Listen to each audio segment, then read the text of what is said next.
नमस्कार जय हिंद दोस्तों, स्वागत है एक बार फिर से आपका आप यूट्यूब चैनल स्टडी नीड्स पर। दोस्तों, जैसा कि आपके शिक्षक भर्ती से संबंधित कोई भी अपडेट्स मिलने पर सही अपडेट के साथ ही लेके आते हैं, इसलिए लगातार आप बने रहे हमारे साथ।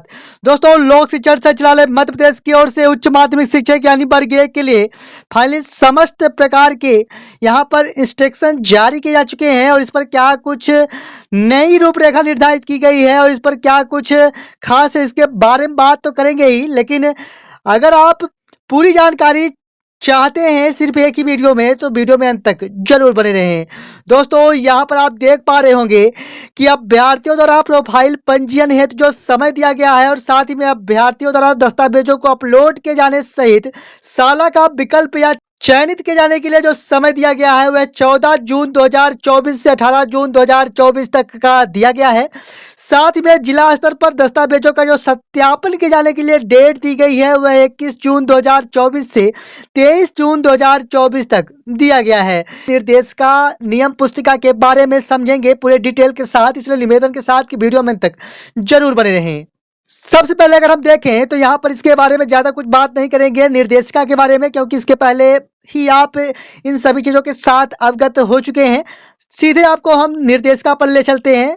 यहाँ पर आप देख पा रहे होंगे लोक शिक्षण संचालय मध्य प्रदेश की ओर से 19/4/2022 की स्थिति में जो आदेश है इस प्रकार से जारी किए गए, जिस पर यहाँ पर बताया गया है कि शिक्षक पात्रता परीक्षा 2018 के परिणाम अंतर्गत जो चीजें यहाँ पर बताई गई हैं, तो यहाँ पर डुअल डिग्री के संदर्भ में महत्वपूर्ण रूप से आदेश दिए गए हैं, जिसके बारे में 2022 की स्थिति में आदेश जारी किए गए थे और जिस पर बताया गया है कि एक साथ 2 डिग्री यहाँ पर वैलिड कब की जाएगी, इसके बारे में बात की गई है। जिस पर बताया गया कि अगर एक डिग्री आप सभी की प्राइवेट है यानी दूरस्थ शिक्षण से है और दूसरी नियमित है तो इस स्थिति में मान्य की जाएगी।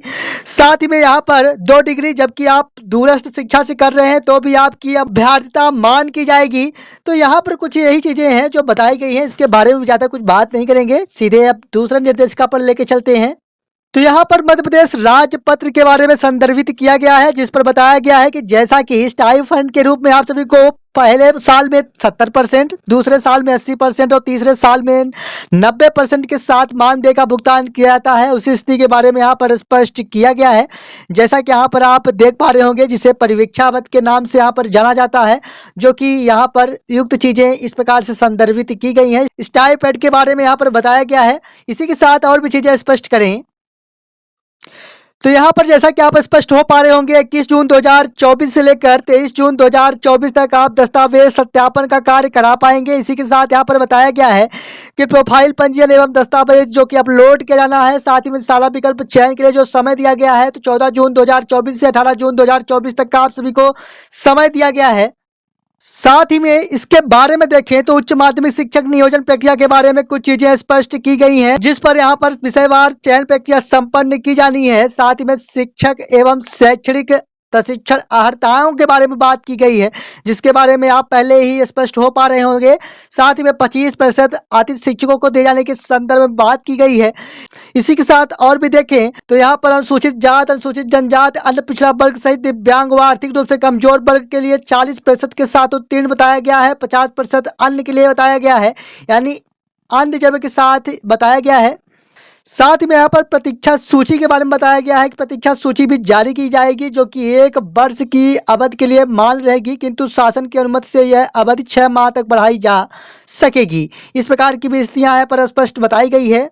साथ ही में यहाँ पर अध्यापन विषय को भी बताया गया है, जिस पर आप सभी को पीजी होना आवश्यक बताया गया है संबंधित सब्जेक्ट के साथ। साथ में बीएड होना भी कंपलसरी रखा गया है, इसका भी आपको विशेष ध्यान दिया जाना है। तो यही चीजें यहाँ पर स्पष्ट की गई हैं, और भी चीजें समझें तो यहाँ पर आप देख पा रहे होंगे कार्यालय लोक शिक्षण संचालय मध्य प्रदेश की ओर से 10/6/24 की स्थिति में उच्च माध्यमिक शिक्षक नियोजन 2024 के बारे में आवश्यक दिशा निर्देश जारी किए गए हैं, जिस पर विषयवार एवं वर्गवार रिक्तियों के बारे में बात की गई है। साथ ही में यहाँ पर क्या कुछ आवश्यक है आपके लिए जानना, इसके बारे में सबसे पहले अगर हम बात करें तो यहाँ पर 100 रुपये आप सभी का शुल्क होने जा रहा है, जबकि आप दस्तावेज अपलोड करेंगे उस स्थिति में। साथ ही में यहाँ पर बताया गया है कि दस्तावेज अपलोड किए जाने की प्रक्रिया एमपीटीआरसी पोर्टल पर किया जाना है। साथ ही में संबंधित अभ्यर्थियों को जो दस्तावेज है वह 2 प्रति के साथ लेके जाना है, इसके बारे में बात की गई है। साथ ही में अतिथि शिक्षकों के बारे में बात की गई है कि 31 मार्च 2024 तक के आप सभी का अनुभव मान्य किया जाएगा। यानी आप 3 शैक्षणिक सत्रों के साथ 200 कार्य दिवस जो कि 31 मार्च 2024 तक मान्य किया जाएगा। साथ ही में यहाँ पर बताया गया है कि स्कूल शिक्षा विभाग अंतर्गत आप सभी का जो अनुभव प्रमाण पत्र है अतिथि शिक्षकों के लिए वह जिला शिक्षा अधिकारी द्वारा हस्ताक्षरित हो, उसी स्थिति में आप सभी का मान्य किया जाएगा। और जबकि अगर आप आदिम जाति कल्याण विभाग अंतर्गत हैं तो जिला संयोजक या सहायक आयुक्त या आदिम जाति कल्याण विभाग द्वारा हस्ताक्षरित व पद मुद्रा से जारी किया गया हो, उसी स्थिति में मान्य किया जाएगा। और इसी के साथ यहाँ पर यह भी बताया गया है कि जिन अतिथि शिक्षकों ने जिन स्थान पर अतिथि शिक्षक के रूप में अध्यापन कार्य किया है, यानी अगर आप अध्यापन कार्य करते हुए उसी मुख्यालय से भिन्न स्थान से नियमित छात्र के रूप में उपाधि प्राप्त की है, तो इस अवधि को छोड़कर शेष अवधि में आपको न्यूनतम 3 शैक्षणिक सत्र एवं 200 दिवस शासकीय विद्यालयों में अध्यापन कार्य किया गया है तो अतिथि शिक्षकों की अतिथि शिक्षक के रूप में अभ्यर्थता मान्य की जाएगी, अन्यथा की स्थिति में अभ्यर्थता अमान्य की जाएगी। तो इस प्रकार की स्थिति बताई गई है। यानी यहाँ पर बताया गया है कि अगर आप नियमित बीएड किए हैं और साथ ही में आप अतिथि शिक्षक के रूप में अध्यापन कार्य कराए हैं तो यहाँ पर बताया गया है कि उस शैक्षणिक सत्र का आप सभी का अनुभव मान्य नहीं किया जाएगा। इसके अलावा अगर आप अनुभव रखते हैं तो 3 शैक्षणिक सत्र एवं 200 कार्य दिवस के साथ आप सभी का अनुभव मान्य किया जाएगा।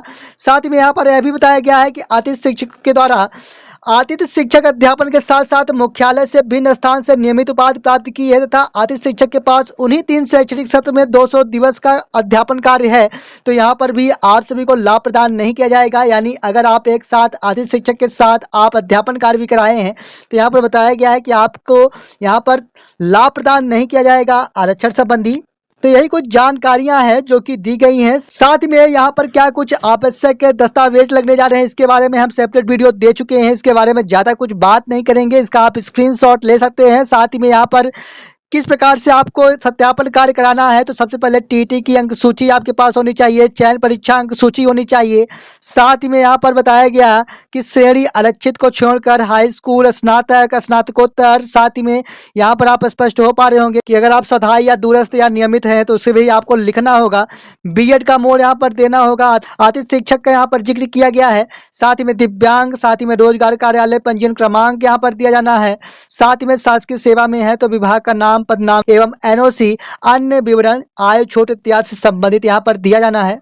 और बाकी जो सामान्य प्रश्न है उससे संबंधित यहाँ पर प्रश्न के उत्तर दिए गए हैं पूरे उम्मीद के साथ कि अब आप पूरी तरह से स्पष्ट हो पाए होंगे। लेकिन अगर आपका कोई कीमती सुझाव रहता है तो कमेंट बॉक्स में जरूर बताइए, अगली वीडियो निश्चित तौर पर लेके आएंगे। और सही अपडेट्स पाते रहने के लिए चैनल को सब्सक्राइब जरूर करें। मिलेंगे एक और नई वीडियो के साथ, तो के लिए धन्यवाद।